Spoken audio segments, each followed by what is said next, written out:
सर्वं शिवमयं शिवानंता शिवकृपानंता। আজকে আমরা যে বিষয়টা নিয়ে আলোচনা করব সেই বিষয়ে সাধারণত আমরা কিন্তু আলাদাভাবে আলোচনা করি না। আজকে আমরা জুলাই 2025 এই মাসটা নিয়ে একটু আলোচনা করব, কারণ 2025-এর জুলাই মাস অত্যন্ত গুরুত্বপূর্ণ হতে চলেছে বিশেষ বিশেষ কিছু গ্রহ অবস্থান, গ্রহ সন্নিবেশ, গ্রহ যোগ, গ্রহ গতি পরিবর্তনের কারণে।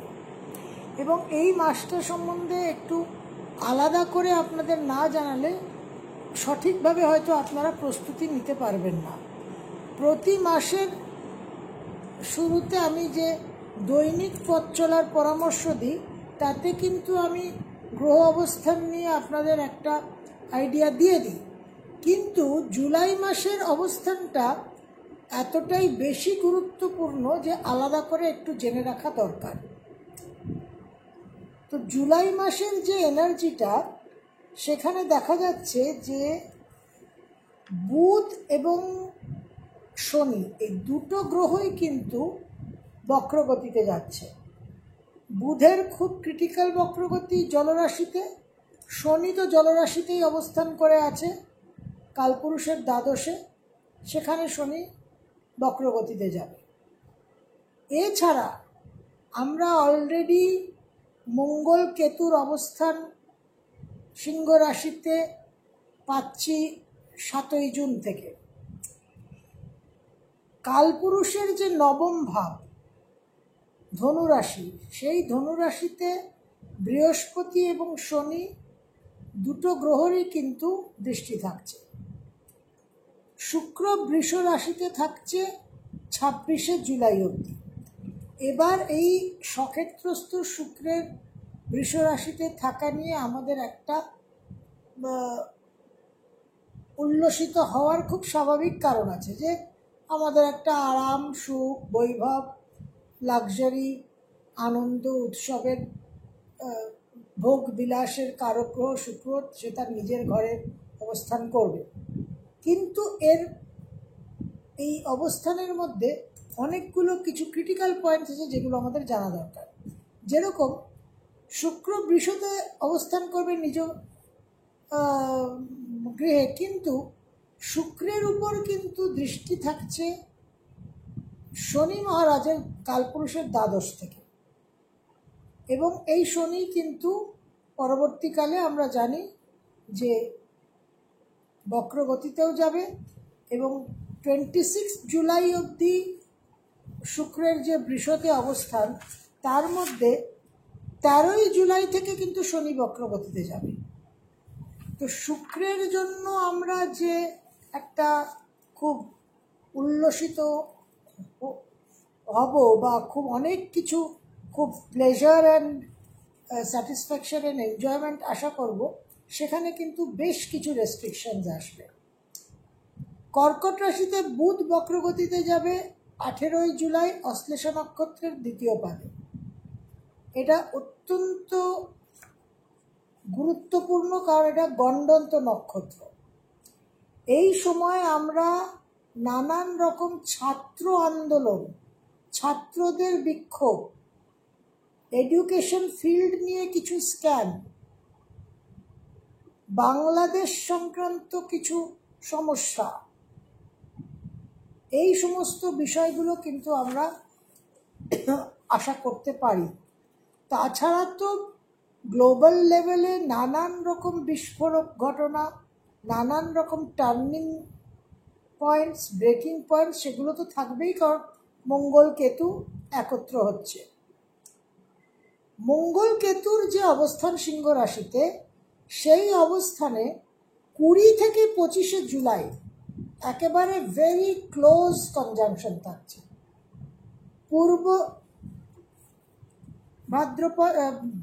পূর্ব ফাল্গুনী নক্ষত্রের চতুর্থ পাদে, ভেরি ভেরি ইম্পর্টেন্ট। 20 থেকে 25শে জুলাই সার্বিকভাবে কিন্তু নানান রকম ভাবে আমাদের সাবধান থাকতে হবে। কোনো রকম রিস্ক নেওয়া চলবে না। চোট, আঘাত, অ্যাক্সিডেন্ট, মব ডিস্টারবেন্স ইত্যাদি।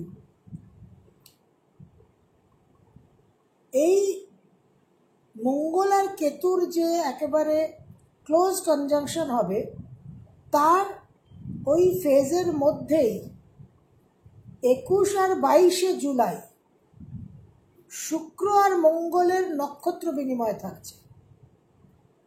শুক্র থাকছে মৃগশিরা নক্ষত্রে, মঙ্গল থাকছে পূর্ব ফাল্গুনী নক্ষত্রে।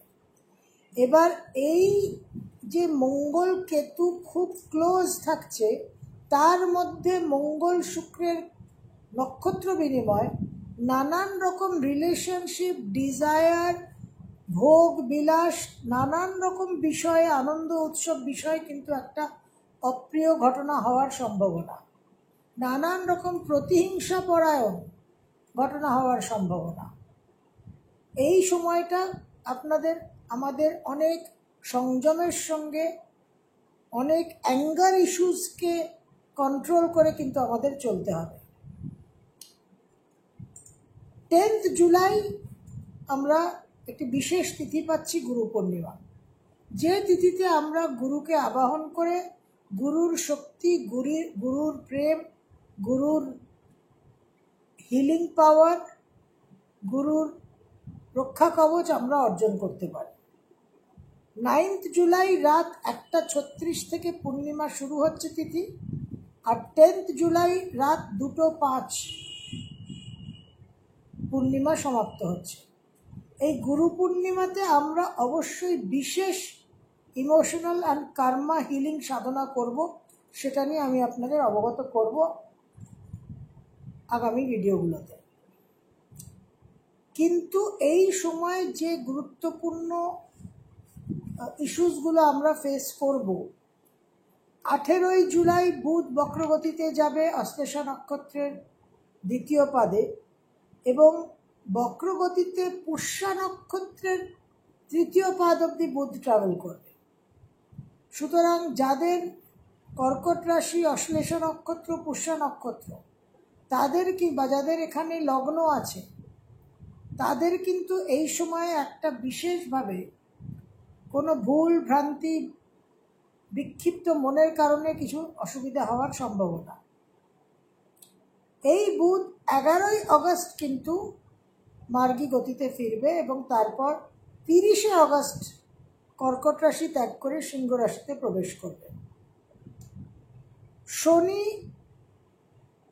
13 জুলাই উত্তর ভাদ্রপদ নক্ষত্রের 2য় পাদে বক্রগতিতে যাবেন, এবং 28 নভেম্বর 138 দিন বক্রগতিতে থাকার পর পূর্ব ভাদ্রপদ নক্ষত্রের 4র্থ পাদে মার্গী হবেন। সুতরাং যাদের মীন রাশি, উত্তর ভাদ্রপদ নক্ষত্র, পূর্ব ভাদ্রপদ নক্ষত্র, তাদের কিন্তু বিশেষভাবে এখন সতর্ক হতে হবে। Very very important. এই যে সময়টা আমরা অনুভব করতে চলেছি, আপদ উদ্ধার বটুক ভৈরব যে স্তোত্র, বিষ্ণু সহস্রনাম, আর দক্ষিণামূর্তি যে স্তোত্র আছে, সেটা আমি আগেও আপনাদের সঙ্গে শেয়ার করেছি। ওং নমো ভগবতে দক্ষিণামূর্তয়ে মह्यं মেধাম প্রজ্ঞাম প্রয়চ্ছ স্বাহা। ওং নমো ভগবতে দক্ষিণামূর্তয়ে মह्यं মেধাম প্রজ্ঞাম প্রয়চ্ছ স্বাহা। এই বিশেষ মন্ত্র অতি অবশ্যই আপনারা ইন জেনারেল, তার সঙ্গে মহামৃত্যুঞ্জয় একটা শর্ট পাওয়ারফুল মন্ত্র আছে, সেটাও আমি আপনাদের সঙ্গে আগে শেয়ার করেছি। মৃত্যুঞ্জয়ায় রুদ্রায় নীলকণ্ঠায় শম্ভবে অমৃতেশায় শর্বায় মহাদেবায় তে নমঃ।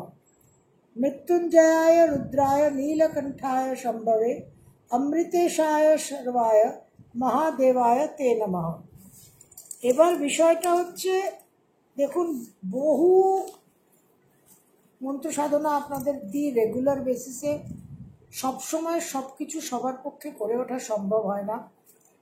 কিন্তু এই জুলাই মাসটা এতটাই ইন্টেন্স এনার্জি থাকবে, এতটাই একটা ইম্পর্টেন্ট টাইম, যে এই সময় আর কিছু যদি না পারেন, কোনো কারণে আটকে গেলেন, অসুবিধে হয়ে গেল, নানান রকম প্রতিবন্ধকতা এলো, আপনারা অন্তত পক্ষে এই মহামৃত্যুঞ্জয় মন্ত্র যেটা বললাম, দক্ষিণামূর্তি স্তোত্রম, বিষ্ণু সহস্রনাম আর আপদুদ্ধার বটুক ভৈরব, এটা কিন্তু প্রতিদিন একেবারে অতি অবশ্যই উইদাউট ফেল করবেন।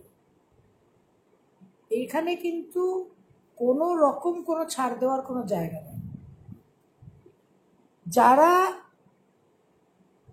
অনেক ফুল মডুল করতে পারছেন, অন্যান্য যে নিত্যাদেবীর সাধনা টাধনাগুলো দিয়েছি সেগুলো যারা করতে পারছেন, তারা তো অনেকটাই পাওয়ার শক্তি রক্ষা কবচ অর্জন করছেন।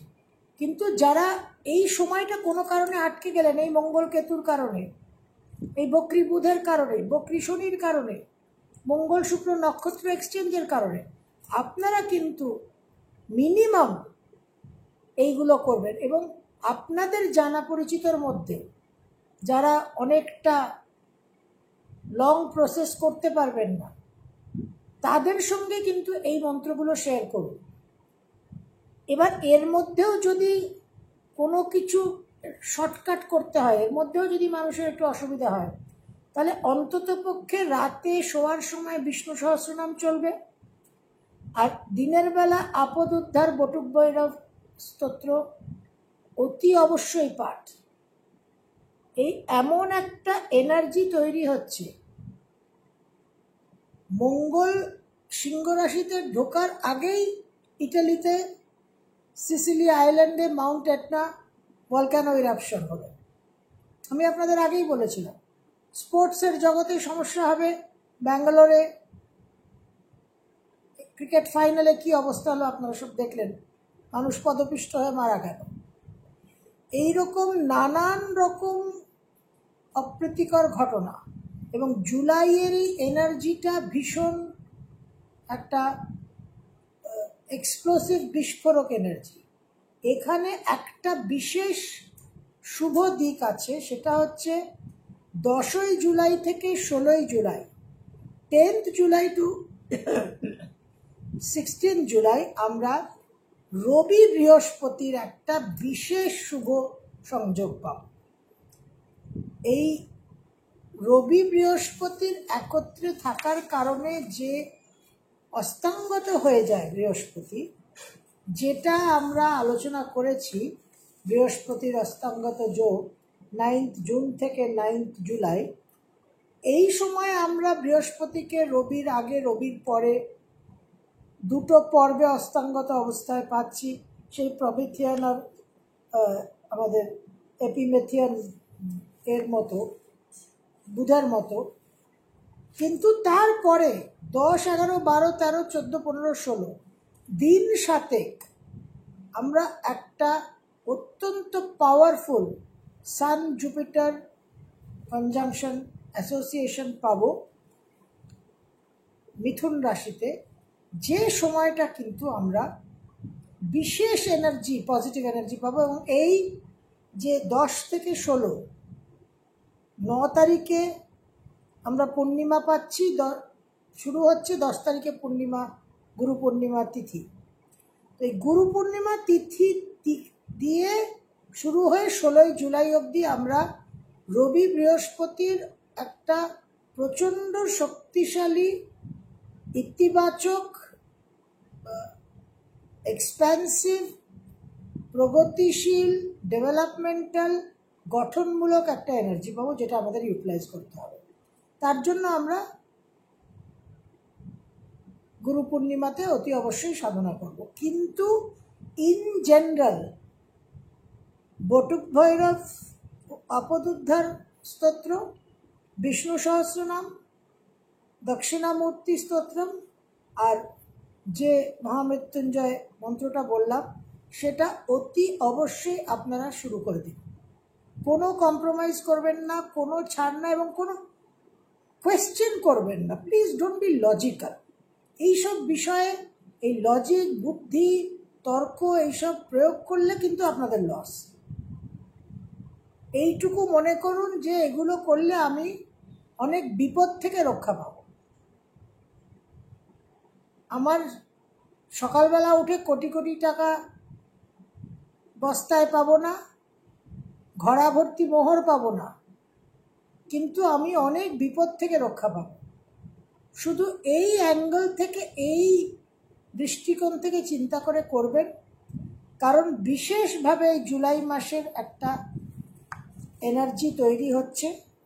যে সমস্ত বিষয়গুলো, পয়েন্টসগুলো আপনাদের সঙ্গে শেয়ার করলাম, এই এনার্জিটা আপনাদের হ্যান্ডেল করতে হবে। মীন রাশি, সিংহ রাশি, ধনু রাশি। সিংহ রাশির জন্য অত্যন্ত ক্রিটিক্যাল, সবচেয়ে বেশি ম্যাক্সিমাম ক্রাইসিস। সিংহ রাশির অষ্টমে শনি এবং রাশির উপর দিয়ে নোডাল অ্যাক্সিস চলছে, বিশেষভাবে কিন্তু আপনারা ডিস্টার্ব হচ্ছে। ধনু রাশির ফোর্থের স্যাটার্ন ঢাইয়া এবং নবমে কেতু। এই জিনিসগুলো, এই এনার্জিগুলোকে হ্যান্ডেল করার জন্য আমাদের নিজস্ব কখনোই ক্ষমতা থাকে না, যদি না একেবারে একটা সুপার হিরোর হরস্কোপ হয়। সুতরাং আপনারা এখন থেকেই এই যে পরামর্শটা আমি দিলাম আপনাদের, সেটাকে পালন করুন, অনুসরণ করুন এবং নিজেদের সুরক্ষিত রাখার সব রকম ব্যবস্থা করবেন।